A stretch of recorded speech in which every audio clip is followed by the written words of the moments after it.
housing and peer support so that people who've migrated to the UK and are at risk of destitution are able to overcome the barriers they face and their essential human needs are met. Together with people with lived experience in the immigration system, Leslie is co-producing a campaign against the No Recourse to Public Funds policy so that everyone can access support when they're in need. Prior to joining Praxis, Leslie used to work for Amnesty International as a campaigner on gender, sexuality and identity. So again, like I said, if anyone's got any questions, please put them in the Q&A. We'll get to them at the end. If you have got any reflections, then put them in the chat, obviously. So over to you, Leslie. Thank you. Thank you very much for having me. I'm going to share my presentation.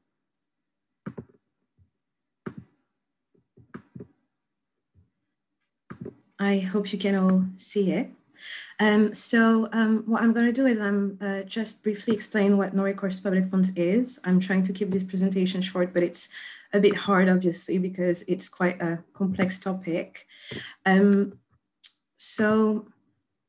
No recourse to public funds, it's a condition that's imposed on people who are subject to immigration controls. And that includes people with limited leave to remain. It's systematically imposed on people who have various types of visas. So it could be work visas, student visas, spousal visas, or people who have leave to remain on human rights ground, like the right to private and family life. It could be for 5 years, 10 years. So it's imposed on people with various visas and it's imposed systematically. It's also imposed on people who have insecure immigration status. So that can mean people who are undocumented, people who have overstayed their visas, for instance, or people who have been denied asylum. And what the No Recourse to Public Funds condition does is that it prevents people from accessing most benefits and mainstream housing assistance. And there's, in addition to those groups, there's also other groups of people who are unable to access such services and benefits. So we know there's a lot of restrictions placed on people seeking asylum from accessing services and support, even though it's a different system. So for instance, people are entitled to receiving about £5 per day or £35 per week, which is extremely low as an allowance and have no right to work. And some EEA nationals also may not be able to access benefits. And we know that with the end of the transition period, it's also going to affect people who, if people do not apply for or do not get settled status or pre-settled status, then after this transition period, they're going to be subjected to immigration controls, which mean that they're going to have no recourse to public funds, which is really concerning.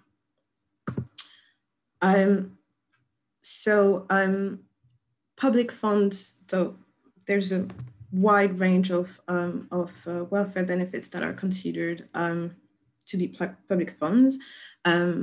So there's non-contributory benefits.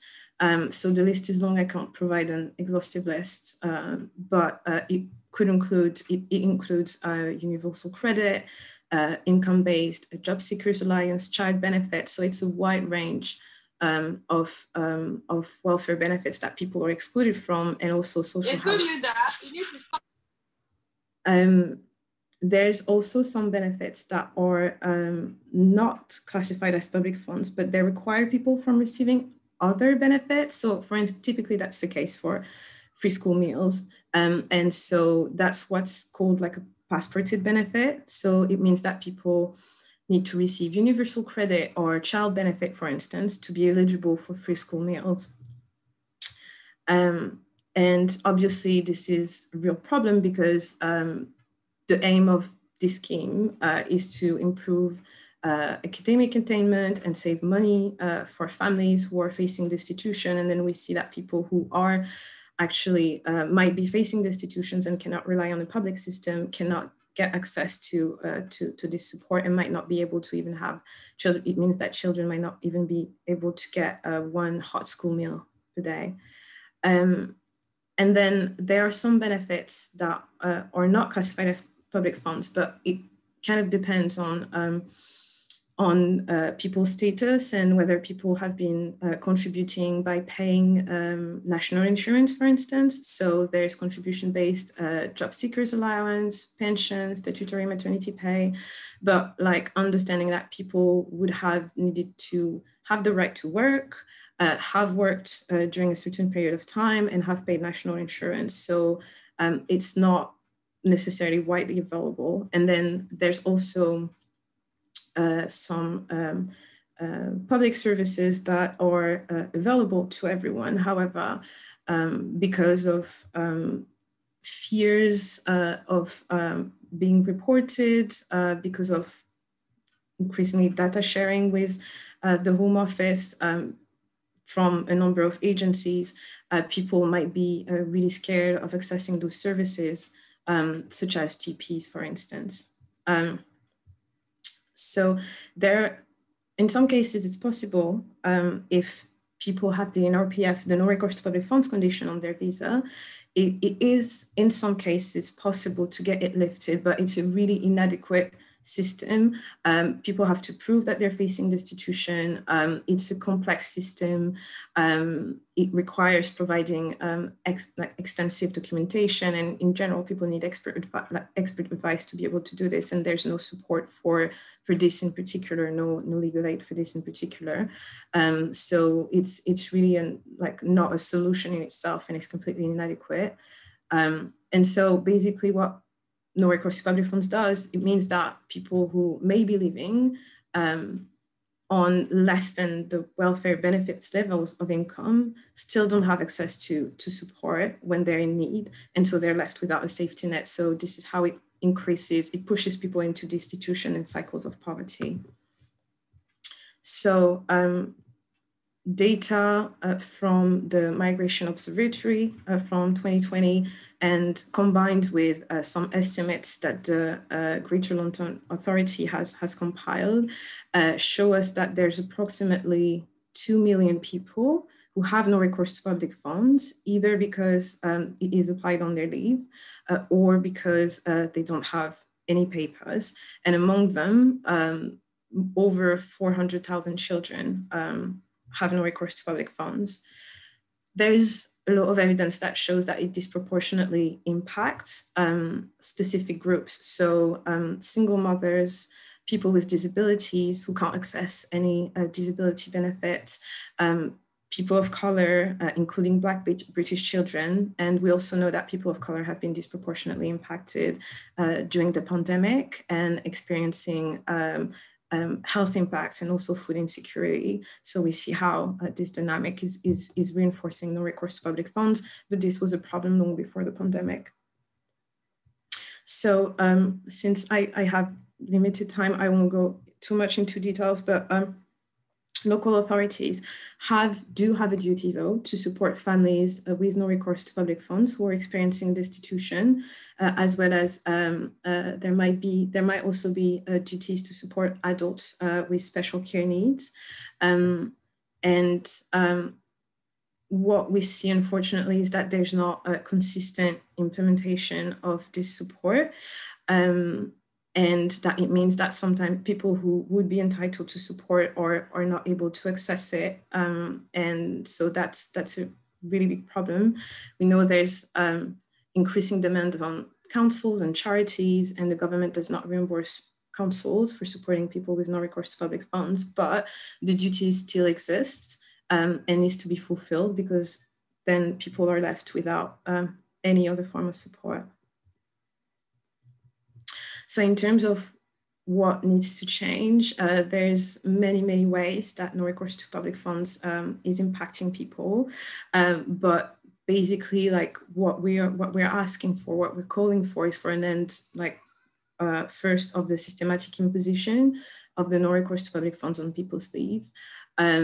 It was applied, this condition has been applied for many years, even before the hostile environment measures were introduced, but then it was extended in 2012 with the hostile environment, and then more people on more types of visas now have this condition systematically applied, not based on needs, but just based on their status and the visa they're applying to. And other calls, and especially since we're looking at food insecurity, is to make sure that the schemes that are meant to improve and reduce health inequalities, reduce food insecurity, and improve educational attainment should be available to everyone. We know that families are struggling, and it became more visible during the pandemic, but as I've said, it was a problem long before. And so if we want those schemes to truly and fully serve their purpose, they should be accessible to people who are in need. And then we need to, what we also want to see is better implementation of support through Section 17 and the CARE Act. As I've said, its implementation has been inconsistent, and then sometimes people are left without support when actually they should be able to access it. It means people might experience a whole range of issues from housing and homelessness, in addition to food insecurity, but I won't go too much into that. I know other speakers also want to speak about it, and access to quality immigration advice, because it really helps resolve other issues that No Recourse to Public Funds amplifies.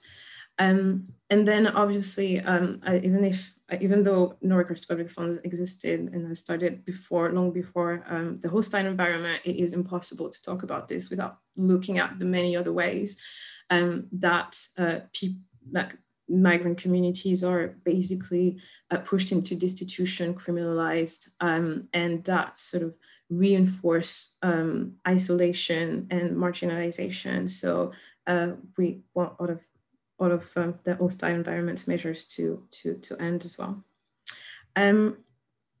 So just quickly now, we're now campaigning for everyone to have access to support when they're in need, and against the No Recourse to Public Funds provision. We're co-producing this campaign with people with lived experience, as Imogen has mentioned before. And so you can follow us on our social accounts to hear more about the work that we're going to do over the coming months and years. And we'll also circulate a link to our newsletter so that you can keep yourself updated on what we're going to do. Thank you. Thanks, Leslie. I think it's such a complex issue, and that was a really good overview of the current issues around NRPF. So our next speaker was a group of speakers. They're women who are part of WINGS, so that's Women Inspiring New Generations. So WINGS is a group of women who, with their young children, come together to nurture their well-being, build new positive relationships, and respite from the demands of everyday life. WINGS mums also speak out on issues that affect them and share knowledge and experience in order to build solidarity and strength. Speaking from WINGS, who are joining us for this webinar, are also members of the Lived Experience Campaigning Group against No Recourse to Public Funds. So over to you. Hi everyone, good morning. My name is Esther, and I'm a mother of 4 with lived experience of No Recourse to Public Fund. A member of Women Inspiring New Generation, WINGS, under the umbrella of Praxis. We are a group of mothers and children who share the condition of being migrants in this country.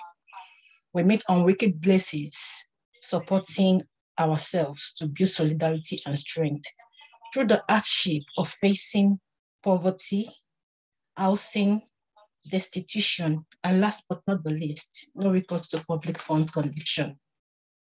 Those conditions means that many families with young children living in the country cannot access any welfare benefits because of their immigration status. You may think you understand what no recourse to public fund means, but I tell you, you really don't know the impact until you have lived the experience yourself. Right now, I will hand you over to Adeola, who will be speaking on the exclusion of children with no recourse to public fund from support. Thank you and good listening. Thank you, Esther. Hello, everybody. My name is Adeola. I'm a mother of 2, and I'm a member of WINGS.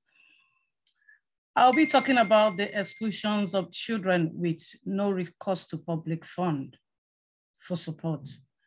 The government still expel many children with no recourse to public fund from receiving free school meals.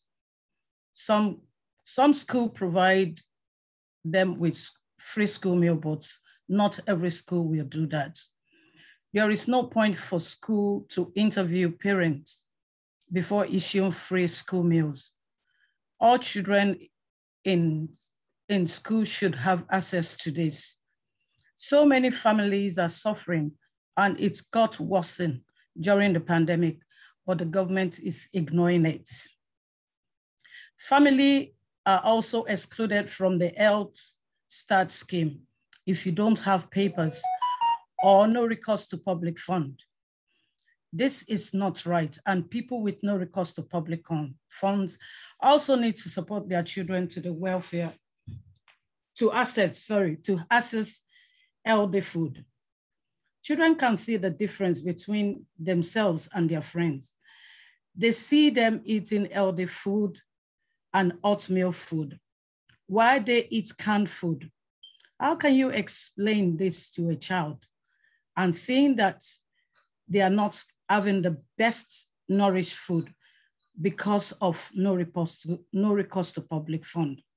How do you explain to your child that because they have no recourse to public fund, they don't have access to extracurriculum activities in school and school trips with their friends? I would hand you over now to Maria, who is going to talk about the issue with accessing support. Thank you.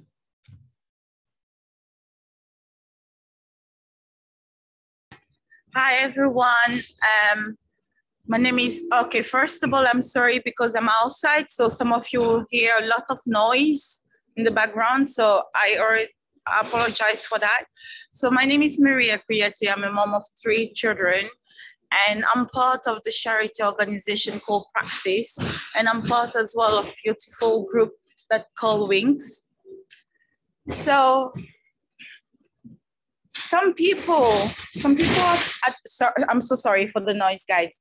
Some people are fearful from approaching public services like social services or NHS and even charity or food banks for the fear of being mistreated, reported to the police and deported if they don't have papers. In some local authorities, you are met with immigration officer when you come for support without knowing, and your information is shared without your consent. This creates fear. Also, sometimes people with NRPF are not treated well. They approach services for support. People should be treated right. They are suffering. It is hard enough, and people feel belittled enough by having to access food bank or social services. People need to understand what no recourse to public fund is, and that creates so many barriers. Some schools are not providing enough support to family with no recourse to public fund. Our children should be included in all activities that other children are doing. There should not be discrimination based on no recourse to public fund status. Now I will pass it to Rashidat. And again, I apologize for all the noise behind me. Thank you. Thank you, Maria. Good morning, everyone. My name is Rashidat, and I'm going to be taking you, I'm a mother of 3 wonderful girls. I'm a member of Wings. I'm going to be taking you through health impacts on children, because when we talk about food, it doesn't just affect adults. It's a tree that boils down to the children. And now I go with it. There is also health impacts on the part of the children. Not being able to access healthy food impacts on their health. The effects are even multiplied during this pandemic. Unhealthy food causes inflammation in the body, which gives room for underlying illness in the future and increases obesity. We want our children to live long and healthily. It will benefit everyone, of course, And this means that it will decrease the pressure on NHS. Also, this situation impacts on children's mental health, not just physical health. They see their parents struggling, and that impacts on their mental stability. Not being able to afford the basics, going to food banks, inability to access food because of poverty. As a child, you should have access to basic amenities at least. Apologies. An imbalanced parent will raise surely an imbalanced child. But at the end, it is not just about the adults, it is mostly about the children. Every child has right to be treated well. Our children are here and they are the future of this economy. The economy should sow what they want to reap in them in the nearest future. We know what the solutions are, isn't it? No recourse to public fund is a label that creates stigma and poverty. We ask that this label be removed. We need to end no recourse to public fund. Thank you very much for listening, and we hope that there will be a change going forward. Thank you. Thanks, Rashidat, Adeola, Esther, and Maria. I think there's a lot to take away from what you've said. We'll get to the Q&A section at the end, and don't forget to put questions in there as we're going along. And now we're going to move on to our third speaker, so that's Ilona. So Ilona Pinter is a doctoral candidate based at the Centre for Analysis of Social Exclusion, which is part of the Social Policy Department at the London School of Economics. Her research focuses on child poverty within the asylum and immigration system. Prior to starting her PhD in 2019, Ilona worked as a policy and research manager at the Children's Society, leading on poverty and immigration policy. So over to you, Ilona. Thanks very much, and thanks particularly to the Wings, the women from the Wings group, for sharing your experiences. I'm actually going to echo quite a lot of what's been said. I wanted to make kind of two main points, and I'm going to refer to some of the research that I did previously when I was at the Children's Society, which was actually published last May. So it's a report called A Lifeline for All, which looked at children and families with no recourse to public funds conditions.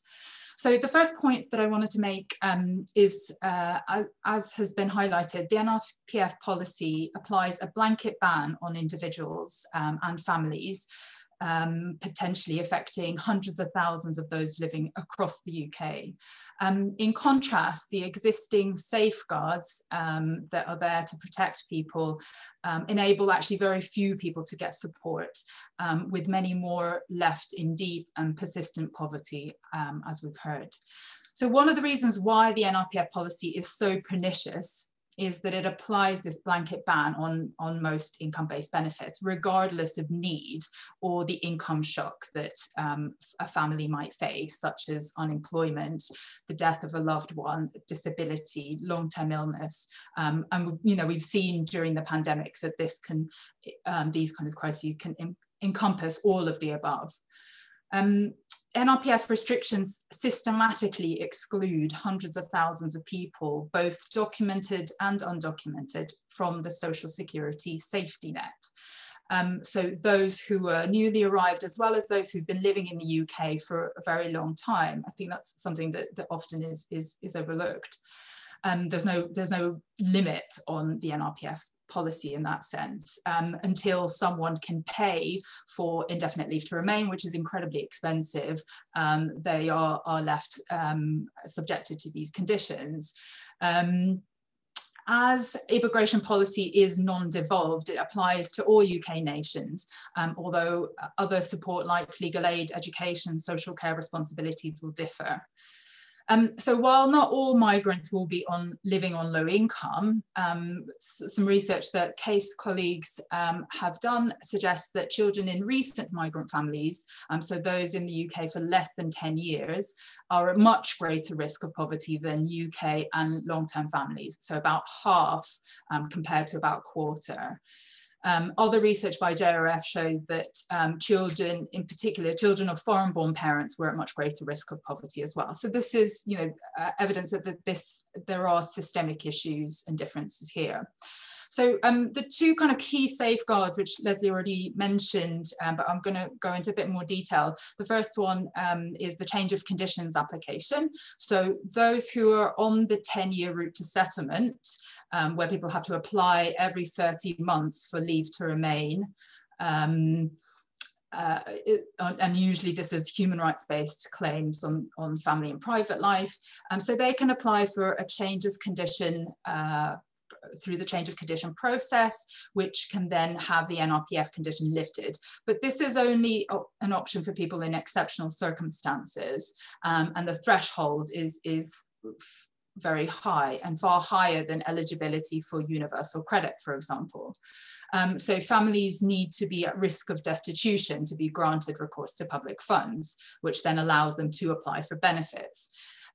Partly due to this, and also for other reasons, we then see very low numbers of applications for the change of condition. So in 2018 and 2019, we had on average 850 applications per quarter.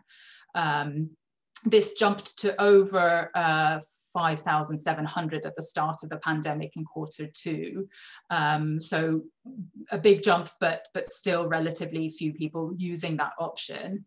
And the vast majority of these applications were granted, 86%, but they help relatively few people. And it builds a kind of additional bureaucratic loophole to hoop to jump through, and adds to the already built-in wait time for universal credit. So the local authority support was the other option that Leslie mentioned. So again, a very small proportion of families with dependent children, for example, who have NRPF will be able to get support from local authorities under Children Act provisions. So this is kind of the ultimate safety net for families. So for our research, we used new data from the NRPF network, which showed that between 2015 and 2019, out of 62 local authorities in England and Scotland, only about 8,000 families and 16,000 dependents were supported. So again, thinking about the hundreds and thousands affected, very few here are having access to local authority support. And there's been a lot of research that's looked at how difficult it is for families to get local authority support. And even though local authorities do support families at great expense, actually the subsistence paid to families who do get support, which are often single parent households, is often very low and below the poverty line. So some of the families that we spoke to were getting about £2–3 a day, you know, with some additional support for housing, but, you know, incredibly low amounts of money. So these two safeguards help a small proportion that are affected, and usually only those at the extreme end facing destitution and homelessness.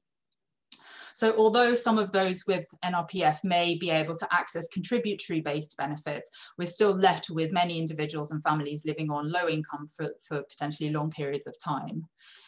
Given that the social security safety net is in part intended to protect people from poverty, for example, through top-up tax credits and support, those who are exposed are those already at greatest risk of living in poverty, such as families with dependent children, single parents, ethnic minorities, those with a disability, you know, those that are already going to struggle with income and greater expenses.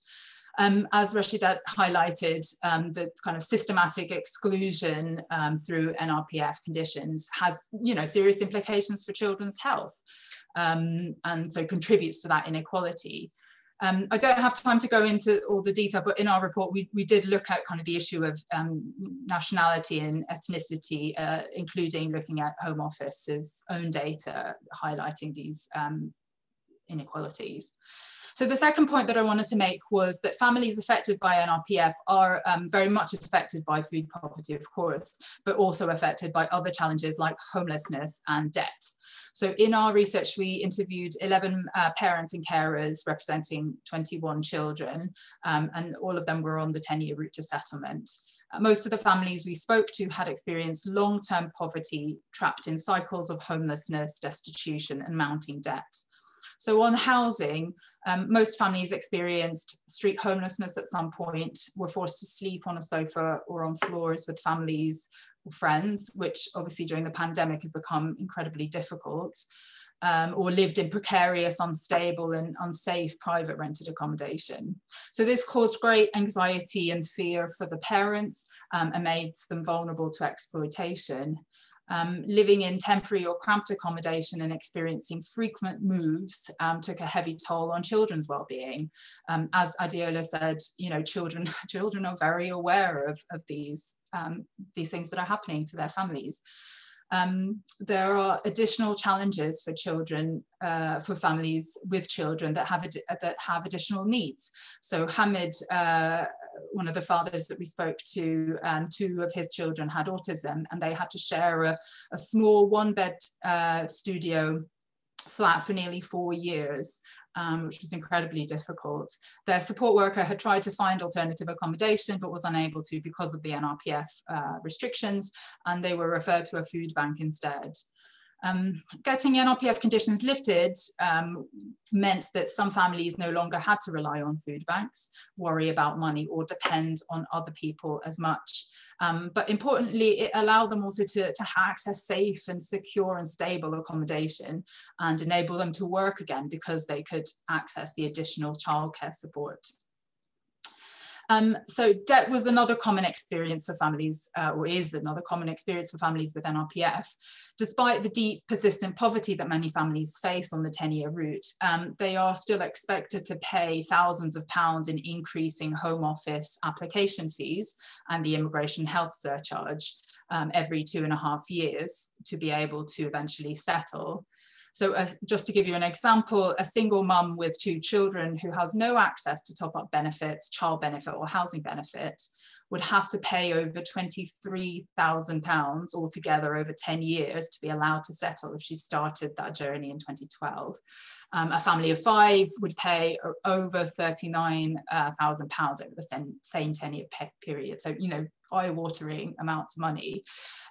Many of the families we spoke to were forced to take on debts and borrow from friends to pay for these fees and risked overstaying, becoming undocumented. So Tiana, a single mum who had lived in the UK for 17 years, had a British child and had always worked in social care, nursing homes, NHS. She was forced to take on multiple payday loans that had accrued debts of £15,000. And she described herself as feeling trapped in endless cycles of poverty, in debt and borrowing. So just to end, there are lots of challenges on the horizon, as Leslie pointed out, with the EUSS deadline approaching and the furlough scheme coming to an end. And now, yesterday, we also heard that potentially newly recognised refugees may be given NRPF conditions as well, which, you know, is really concerning. But luckily, a lot of great work has been done, and there are lots of solutions out there. Unfortunately, you know, the most widespread call to suspend or end the NRPF policy altogether, you know, has not been taken up by the government, but some initiatives have been really positive, like the Everyone In scheme and the test and trace support payment scheme, which have been open to people with no recourse to public funds. And obviously the extension of the free school meals for some groups has been really important, but there's obviously a huge amount more that needs to be done. But it's really great to see so many people interested in learning more about this issue, and I look forward to the discussion. Thanks. Thanks, Ilona. That was really interesting to hear, and we've got some great questions in the chat, but before we get to those, we're going to hear from our final speaker.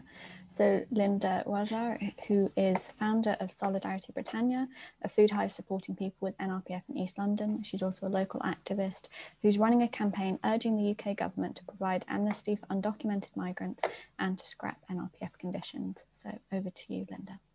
Thank you, Imogen. Hi, everyone.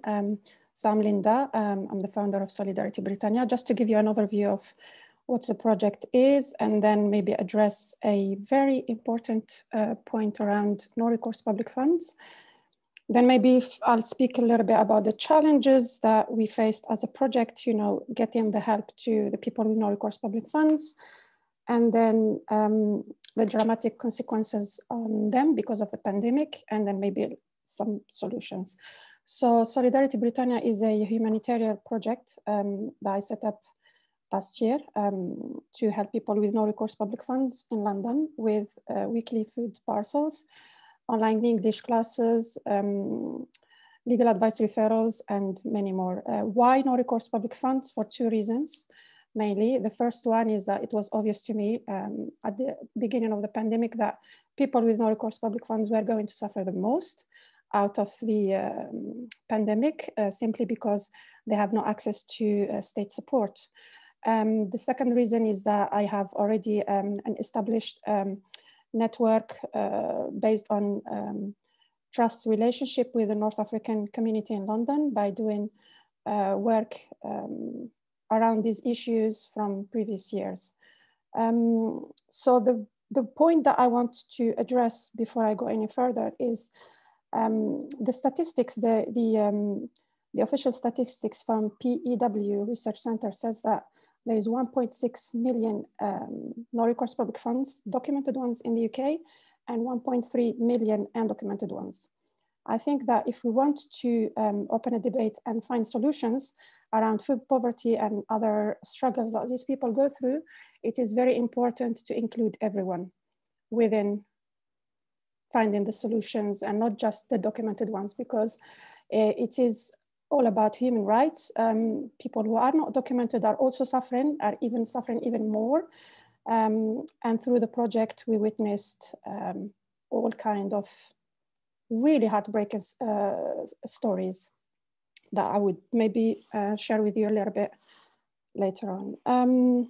So the challenges that the project faced, there are few. We tried our best to help people, and when it was first set up, it was word of mouth.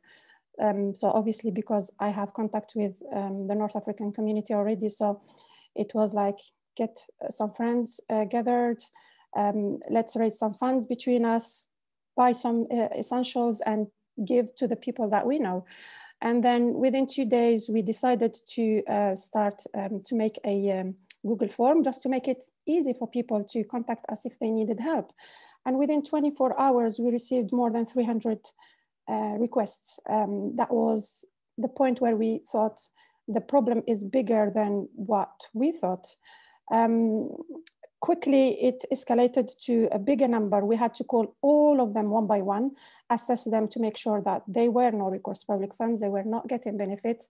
And we ended up disabling the link at number 700. So we have 700 beneficiaries that we tried our best to provide with food parcels on a weekly basis. The biggest problem was that mentally we were not prepared to be facing what we've seen. For example, one day I remember that was during the first lockdown. I was taking a parcel to North London to deliver it to a lady who was no recourse public funds, and you know, her body language, she was pale, she was sick, she was very uncomfortable, feeling really embarrassed to be asking for food. And you know, I wasn't prepared mentally to face this, and this is just an example of so many, you know, people being pushed out of their homes. A lot of women turned into, I'm sorry, but undeclared prostitution to get some money to feed their children. Domestic violence was, it still is a really huge issue where women accept to go through certain things because they depend on that food and their children as well, and they're scared if they ask help to be deported or not to get the help that they need. It's just a heartbreaking things that are happening in 2020 in the UK, in a country known for human rights, where basic things like food, all what these people need is food. You know, to get that food, it is a huge problem. So venue, it's been a challenging thing for us. We've moved 4 times already. We are due to move for the 5th time. in 2 months' time, and without venue, we are not able to provide help for these people, and they rely on us. We were lucky to find charities like Toynbee Hall, who we used their hall for, I think we stayed 7 months in Toynbee Hall, but then eventually they needed the space back, so we had to move. So this is a big issue. Stigma around food bank, food waste is stopping a lot of people who need help, no recourse public funds, to actually ask for this help, and they suffer in silence. That's why we're trying to change these things. We are not called the food bank. We are called, we like to call ourselves Food Hive. We're a dynamic place where people come, you know, and most our volunteers were beneficiaries first, and then they move into helping us. You know, we train them, they gain leadership skills, and they progress to English classes. We refer them to charities doing legal advice, praxis, amazing. Unity Project as well have been really helpful to us, Toynbee Hall. The other problem is fundraising. Without money, we can't do nothing. So with Ramadan coming, now we are struggling. We did some calculations. We need about £1,000 a day to produce 500 hot meals. We don't know how to do it, and these people need that food. The fifth point is culturally suitable food. That is was a big problem, especially with free school meals. What we try to do is always try the food ourselves, especially when it's hot, before we send it to anyone, because we need to be humans. You know, it's not because people are struggling that we can just give them anything. And we did get food from the council. They called us, they offered us free school meals. We were very happy, but it was not edible. And it was really embarrassing to give it to anyone. So it's very important that, you know, these people are treated well. You know, they're humans, and it could happen to anyone.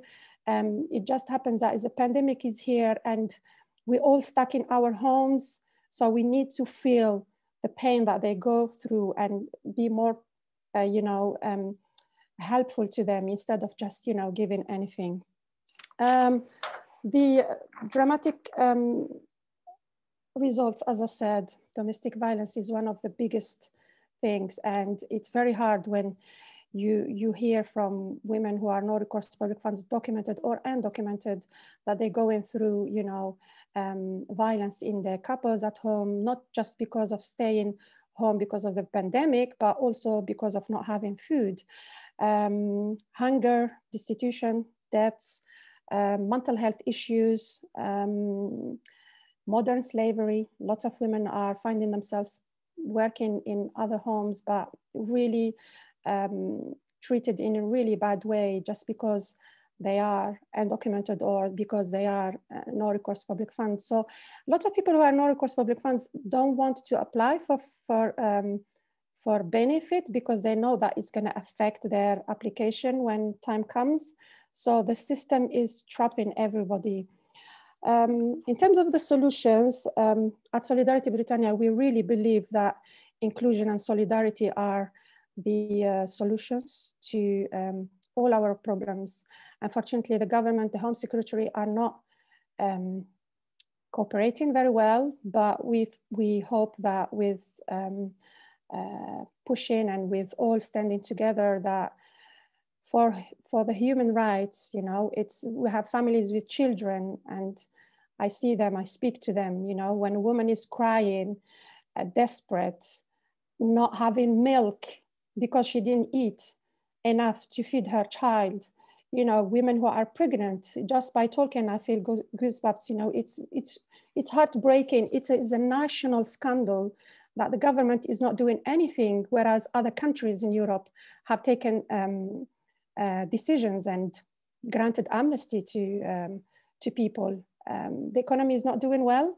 Boris Johnson declared that he fears losing 1.3 million workers. Well, guess what? We have people who are already here and who want to work and pay tax and help the economy. So we feel at Solidarity Britannia that an amnesty would would resolve the issues around food poverty. People will be allowed to work. Those who are not documented and those who are documented will be able to access state fundings or wherever they need. And yeah, thanks for listening.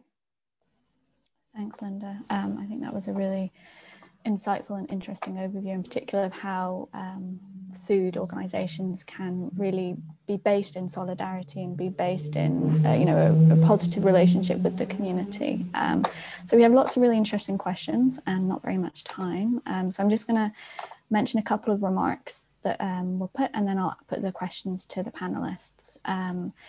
So Rona mentioned that as a disabled person, we prefer to be referred to as disabled people, as we are not defined by impairments, but impaired by an inaccessible society. So I just wanted to reflect on that quickly. And then a second point from another question was that presenters from Wings talked about the health impacts of food insecurity. Does anyone have examples of projects providing culturally appropriate foods? Obviously, we've just heard from Solidarity Britannia, so great, you've answered the question. But maybe if people could put in the chat box any other examples that they might know of, and then we can sort of try and share the resources there. So I'm going to ask the first question to the panelists, and this is a question that would really be aimed towards, I suppose, the Wings groups. That'd be Adeola, Esther, Rashidat and Maria. So it's, what do those with lived or living experience want the government to do immediately? So if you could have, one thing immediately. Esther, I see you've unmuted yourself. Do you want to? For me, I keep saying it. Every child from 0 to 16 years should have access to all the basic amenities of life, food, health, irrespective of their parents' immigration status. They are born equal, so there should be no discrimination at all. These children, they see things, they learn things. I mean, with the parents, we mask ourselves up, we are guarded. But at the same time, when it comes to our session, we cry. But these children, they see the kind of discrimination from their friends. When they go to the school sometimes, they see their other people eating hot meal, and they have to pay to get that meal. They are going on a trip. You see that some of the students have the school pack lunch for them, but they don't have that. I mean, how do you expect such children to feel? So the government should make sure all those basic things are free to children from 0 to 16, irrespective of their immigration status. Thank you. Thank you. This is Rashida.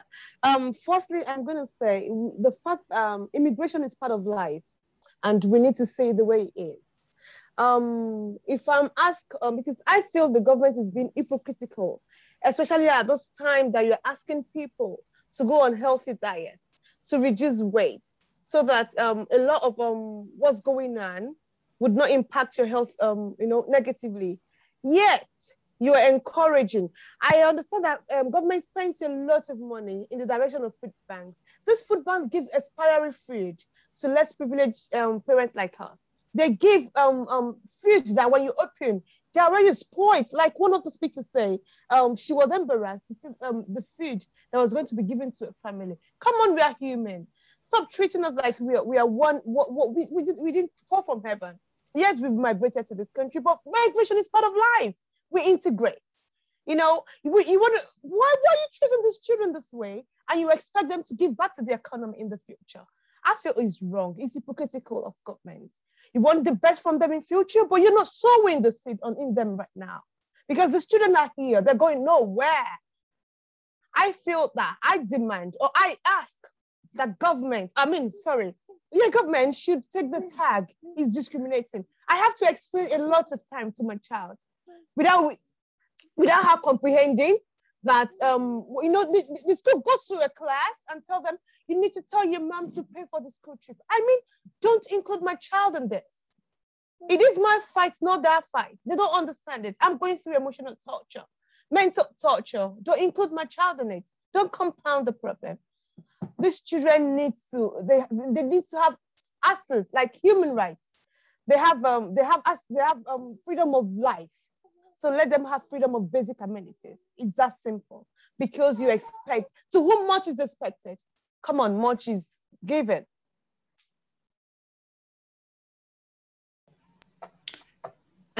Thank you, Rashida. Well, I mean, there's one lady that say, you need to live the experience so that you know. If you never live that experience, you will never know what is living on NRPF. And I always say that people that live underneath NRPF, some of them have social services, because government is not just them and the Home Office. Social services involve in children life and family life.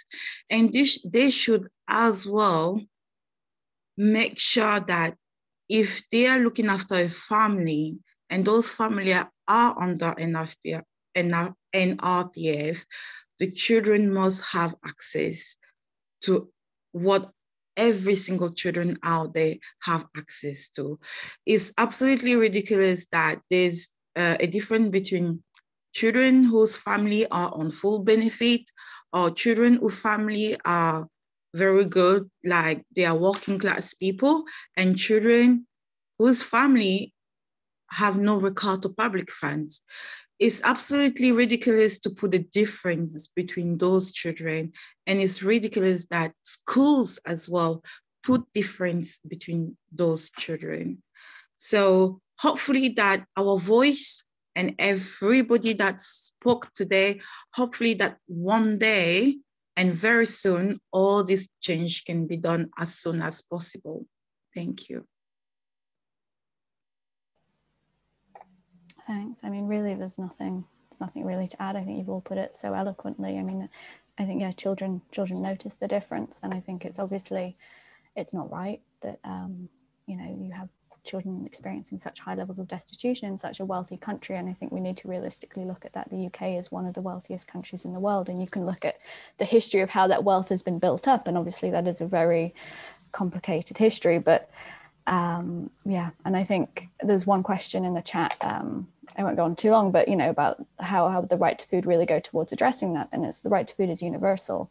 You know, how would you have a policy in place that would be enforcing destitution upon millions of people that is so clearly violating their right to food? How would a policy like that be allowed to be in place? It wouldn't. But I won't go on that. So there's a question here from Marie. So it's, where could a food bank signpost someone with NRPF to get additional support? And I suppose this would be quite a local issue, but Leslie, I see you unmuted yourself, so you're going to jump in on that one. Yeah, no, I was going to say exactly the same. Like, I guess it depends on the area where you're based in. There's a lot of organizations or a number of organizations working with people with no recourse to public funds in London. Praxis is one of them, but there's other organizations like Hackney Migrant Centre, the Unity Project that was already mentioned as well, who's working with people specifically in applying for lift of conditions. Project 17, who's supporting people in accessing support from local authorities, and a number of others. But then I just suggest that you look at organizations in your area that can provide that support. Yeah, Elena. Yeah, just to add, I think this is something that is quite important to take into account, but particularly if people have an insecure immigration status, getting immigration advice is really crucial to resolve that, because that's often the root issue of this. But also in relation to change of condition applications, I mean, those immigration advice is heavily regulated, and it is a criminal offence to give immigration advice. So helping somebody, for example, to make a change of condition application, that is regulated. So I've just included a link there to the Unity Project's page on making change of condition applications, which they have quite detailed information there about how people can do it themselves.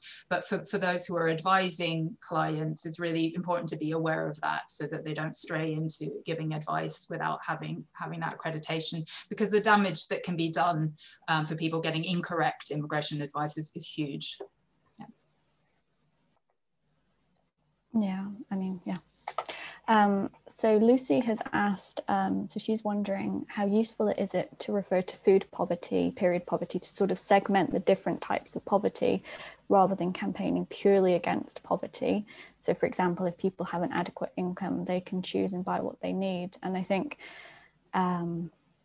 I don't know if any panelists want to touch in on this. And I think one of the issues that I know a number of people have spoken to in particular is that there are a number of schemes that specifically target food insecurity, in particular for young people, like Healthy Start or free school meals. And I think there are reasons why you would want to have a targeted approach to attack those issues and to try and expand eligibility whilst also trying to have the broader campaign. But Ilona, I saw you've unmuted yourself, so. Yeah. Well, just, I mean, others might have different views. I think it is a really difficult one because, I mean, we've been working on, at the Children's Society, we worked on the NRPF issue for a long time. And, you know, just talking about NRPF, I think is quite sort of technical and confusing and difficult potentially for people to identify with. So often, whereas I think talking about free school meals, particularly things that affect children, is more, might be more sympathetic and might get a better response. I think the difficulty with that though is that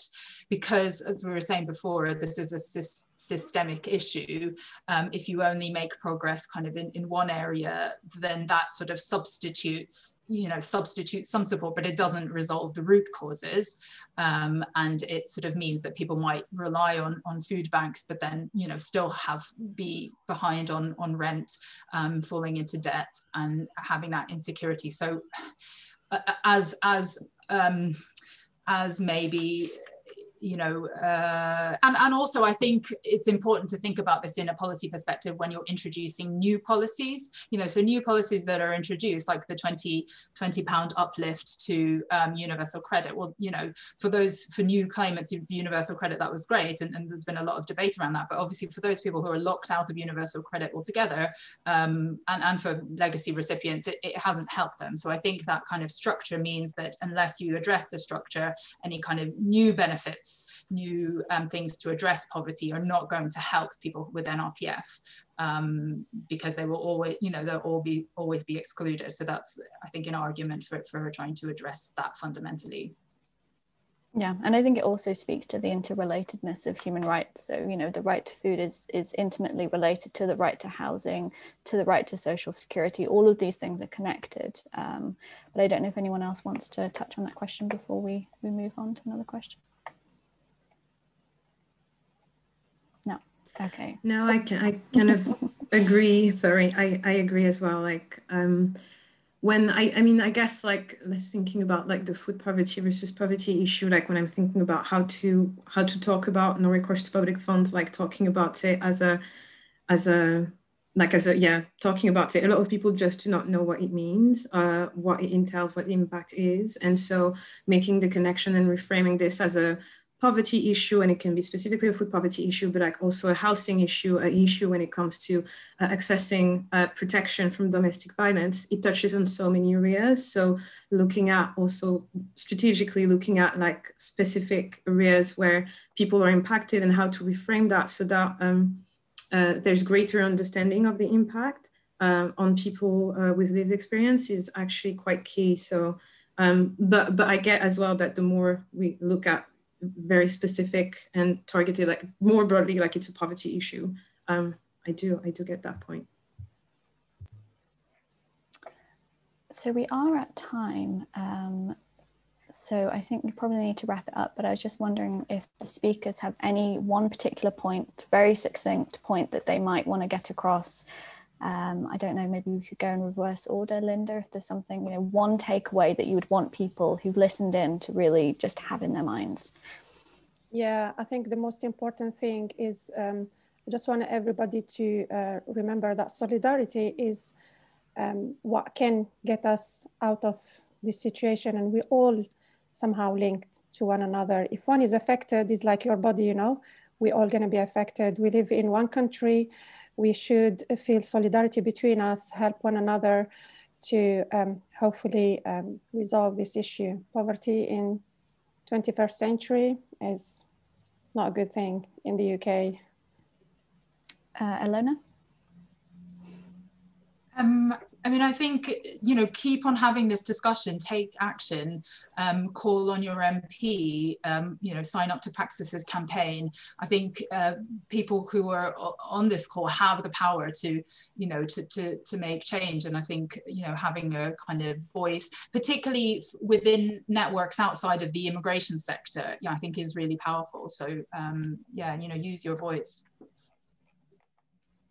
Great. I can't remember the order that you spoke in the wings, ladies, but if any of you have any particular points that you'd want people to take away. Yeah, just like Lona has just said, our voice that can make the difference. Rome was not built in a day.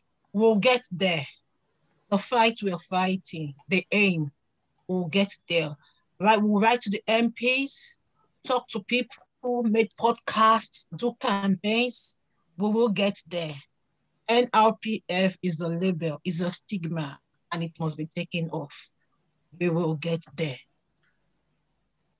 Thanks. I think we've got a really positive momentum bring us through. So Leslie, do you want to have the final word?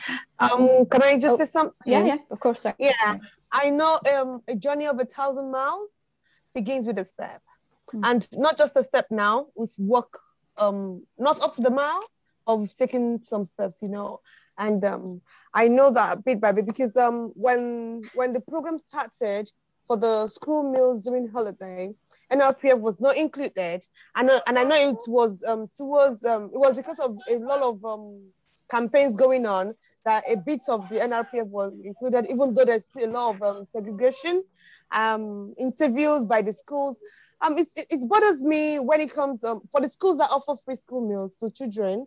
They don't ask questions, but for them to issue out those vouchers to these children to help them, because it was a lot. Pandemic, even with people that have work, that have enough to spend, they were being heated, let alone the people that were living in poverty. It swung them into abject poverty, and schools were not ready to help. But I know that we will get there definitely for sure.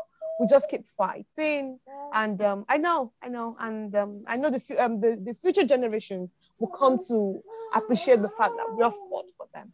Thank you. Thanks, Rashidat. And Leslie, over to you. Thank you. Yeah, it's hard to add something after after this great statement and this great call. But yeah, no, I just want to add, of course, like support our campaign, but also like make sure, yeah, contact your MPs, contact your councillor at the local level. If you work with schools, local authorities, like bring up the issue, talk about people with no recourse to public funds and the impact it has, and obviously center people with lived experience of NRPF in your work and make sure that their voices are heard. It makes a big difference. And then I just want to like really thank again the 4 Wings members of Wings who joined here and spoke out like really bravely.